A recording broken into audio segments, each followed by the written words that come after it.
President గారు అబ్బాయి పెళ్లి సూపుకి వెళ్ళాడు కదా? అవునండి. ఏ ఊరు అంటావురా? వెస్ట్ గోదావరి ఏంటండి? అయ్యి బాబాయ్ చాలా ఫాస్ట్ ఉంటారు రోయ్. Fast fast fast. మనకి దగ్గర అమ్మాయికి సంబంధం పెరిగిందంట కదా? అయ్యి బాబాయ్ అవునా? అబ్బాయి ఏ ఊరు? ఈస్ట్ గోదావరి అబ్బాయి.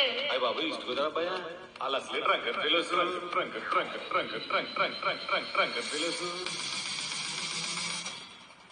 అమ్మా ఇక్కడ మా ఆయన చెల్లి ఉంది కదా, ఆమె ఎప్పుడు బోసుగానే తిరుగుతుంటది అమ్మ. మెల్లో తాళి పెట్టేసుకోకుండా ఎప్పుడు అలానే తిరుగుతుంటది. అవునా? ఆ వెస్ట్ గోదావరిలో ఫాస్టే ఫాస్ట్ ఫాస్ట్ ఫాస్టే. ఏ టికెట్ అంటారా వాళ్ళతో మనకి బాబు? ఏంటి ఏంటి ఏంటి ఏంటి అర్జెంట్ మాయా. మళ్ళా వీరభద్ర సంబరం పెళ్లి ముందు గీతారంటారా? మనకు మళ్ళీ వీరభద్ర సంబరం ఎక్కడ చేస్తారా? వాళ్ళు మనకి ఎక్కడ సరిపోతారా? సమరం సమరం సమరం. బాబాయ్